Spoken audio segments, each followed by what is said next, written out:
किसी ने क्या खूबसूरत बात कही है कि तुम्हें यदि जिंदगी में ऊपर बढ़ना है तो बराबरी ही क्यों करनी है, तुम आगे भी तो जा सकते हो। नमस्कार दोस्तों, ईश्वर सदैव आपका भला करे और आपकी झोलियां ईश्वर के आशीर्वाद से हमेशा भरी रहे। तो दोस्तों, बात करेंगे कहानी की। एक कहानी उन लोगों के लिए जो अपनी जिंदगी में ऊंचाई तो पाना चाहते हैं लेकिन बड़े प्रयास करते हैं लेकिन कुछ कर नहीं पाते हैं। ऐसे लोग ज़्यादातर लोगों के बारे में ही सोचते हैं। तो चलिए कहानी से समझते हैं कि कैसे आप अपनी ज़िंदगी में एक बहुत बड़ा मुकाम हासिल कर सकते हैं जब आप लोगों के बारे में सोचना छोड़ देते हैं, चाहे वो आपके कितने ही करीबी क्यों ना हो। और जब आप अपने आप पर ध्यान देने लगते हैं तो फिर आप जीवन का सबसे बड़ा रहस्य जान जाते हैं, और वो रहस्य है कि खुद को कैसे बदलना है।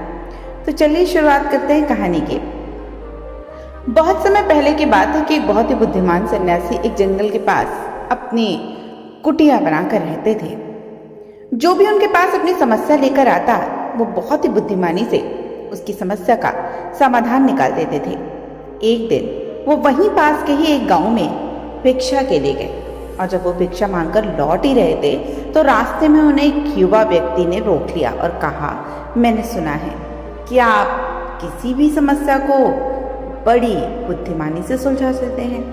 हालांकि मुझे इस बात पर ज़्यादा विश्वास नहीं है, लेकिन आप क्या मेरी इस जटिल समस्या को सुलझा पाएंगे?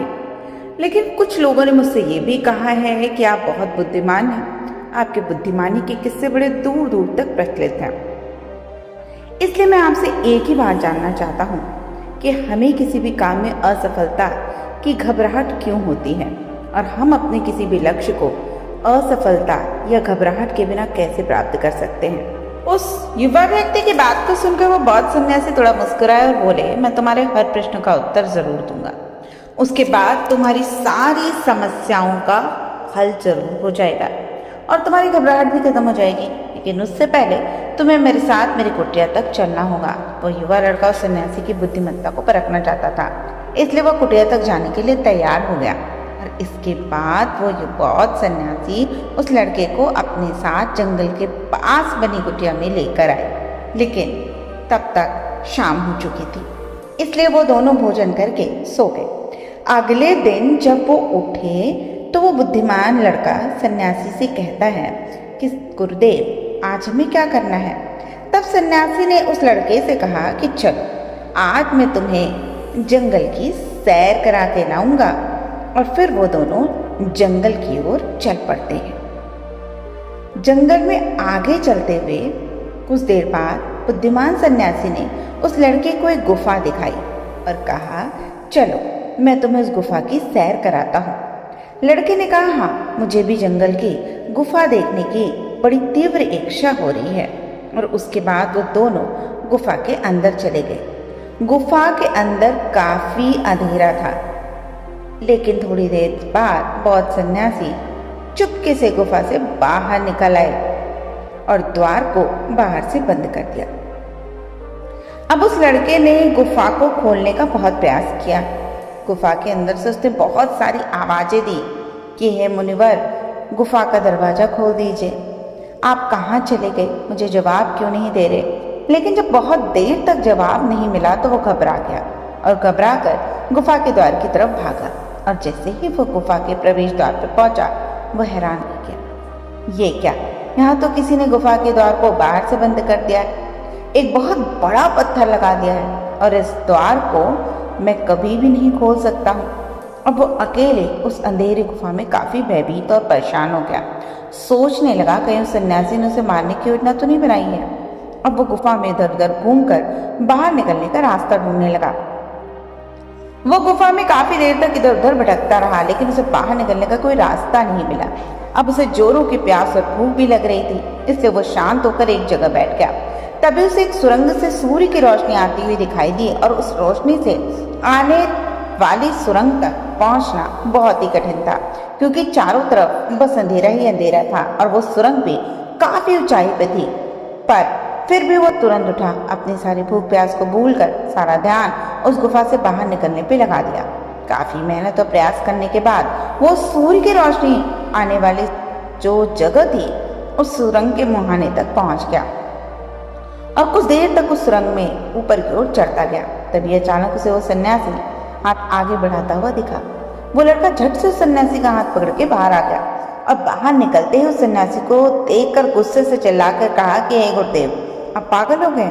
आप मुझे अंधेरी गुफा में अकेला छोड़कर आ गए। आपको पता है कि मैं कितना भयभीत हो गया था, मुझे कितने जोरों की प्यास लगी है। सन्यासी ने मुस्कुराते हुए उसे पानी दिया और कहा, मेरी बातों को ध्यान से सुनना। तुम इस गुफा के बाहर सिर्फ 2 कारणों की वजह से निकल पाए जिससे तुम्हें उस गुफा से बाहर निकलने के लिए मजबूर किया। पहला कारण, तुम्हें जोरों की प्यास और भूख लगी थी, और दूसरा कारण, तुम्हें वहां घुटन महसूस हो रही थी क्योंकि तुम्हें मित्रों परिवार वालों के साथ रहने की आदत पड़ चुकी है। अब मैं तुम्हें 2 मुख्य कारण बताता हूँ जिसकी वजह से तुम इस गुफा से बाहर निकल पाए। पहला कारण, क्योंकि तुम्हारे साथ वहां यह कहने के लिए लोग नहीं थे कि इतने अंधेरे में इतनी ऊंचाई पे तुम उस सुरंग तक कैसे पहुंच पाओगे, ये तो बिल्कुल असंभव है। और दूसरा कारण कि वहां ये कहने वाले लोग भी नहीं थे कि चलो कोई दूसरा रास्ता देखते हैं, इससे भी आसान रास्ता मिल जाएगा और हम बहुत आसानी से इसको फिर से पार करके बाहर निकल जाएंगे। सफलता प्राप्त करने का नियम भी कुछ ऐसा ही है।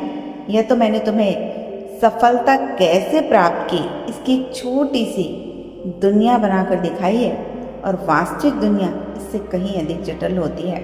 वहाँ हमें सलाह देने के लिए बहुत से फालतू लोग मिल जाते हैं जो खुद तो कुछ कर नहीं पाते लेकिन हमें ज्ञान देंगे, ये मत करो, ये बहुत कठिन है, ये तुमसे ना हो पाएगा, इससे अच्छा तो तुम ये काम कर लो, उसमें तुम निश्चित रूप से सफलता मिल जाएगी। ऐसे ही वो हमारे दिमाग को भटका कर चले जाते हैं और हमें खुद पर संदेह होने लगता है। सफलता ना मिलने का एक बड़ा कारण ये भी है कि सफलता प्राप्त करने की प्रक्रिया बहुत लंबी होती है, और यहाँ जब हमारा मन घंटों घंटों में बदल जाता है तो फिर लक्ष्य प्राप्ति के महीने और सालों के प्रयास में ही हमारा मन क्यों नहीं बदलेगा। हमारा मन बदल ही जाता है और हम उस रास्ते को छोड़कर अलग अलग रास्ते अपनाने लगते हैं। गौतम बुद्ध अक्सर अपने शिष्यों से कहा करते थे कि परेशानियां हमें तभी दिखाई देती हैं जब हमारा ध्यान हमारे लक्ष्यों पे नहीं होता, और ये बात 100% सही है। जैसे जब एक तीरंदाज तीर मारने वाला होता है तो वो अपनी एक आंख को बंद कर लेता है और दूसरी आंख से सिर्फ और सिर्फ लक्ष्य को देखता है, तब जाकर वो अपने लक्ष्य को भेद पाता है। ठीक इसी प्रकार हमें सफलता का डर तभी लगता है जब हमारा ध्यान अपने लक्ष्य पे ना होकर रास्ते पे आने वाली कठिनाइयों पे होता है। अब तुम इस गुफा से बाहर इसलिए निकल पाए क्योंकि तुम्हें गुफा के अंदर सुरंग से आने वाली रोशनी के अलावा और कुछ दिखाई नहीं पड़ रहा था। अगर उस गुफा के अंदर प्रकाश होता तो तुम वहाँ के बड़े बड़े गड्ढों और कीड़े मकोड़ों को देखकर डर जाते और वहीं भटकते रह जाते। इसलिए अपना सारा ध्यान केवल अपने लक्ष्य पर टिकाए रखो और आसपास क्या हो रहा है, लोग क्या बोल रहे हैं, उस पर ध्यान देना बंद कर दो। तुम्हारे मित्र और रिश्तेदार क्या कर रहे हैं, उन्हें सफलता मिली कि नहीं, ये सब देखना बंद करो और केवल खुद के काम पर ध्यान दो। फिर देखना कि जब तुम्हारा समय आएगा तो लोग खड़े होकर तुम्हारे लिए तालियां बजाएंगे। और इतना कहकर वो बुद्धिमान सन्यासी मौन हो गया। उस युवा लड़के ने कहा, मुनिवर, आपने तो आज मेरी आंखें ही खोल दी। आपने जो भी बात कही हर एक बात मुझे बुद्धिमानी से भरी हुई नजर आई। आप वास्तविक रूप में बहुत बुद्धिमान हैं, इसलिए सभी आपकी बुद्धिमत्ता का लोहा मानते हैं। मैं आपको वचन देता हूँ कि आज से मेरे मन को कभी भी असफलता के डर से नहीं सताऊंगा और मैं अपना पूरा ध्यान सिर्फ अपने काम पे लगाऊंगा और जल्दी ही एक सफल व्यक्ति बनकर दिखाऊंगा। और इतना कहकर उस लड़के ने बुद्धिमान सन्यासी का धन्यवाद दिया, वापस अपने गांव चला गया। तो इस तरह से वो लड़का उस दिन के बाद से अपने आप को सफल बनाने में पूरी तरह से जुट गया।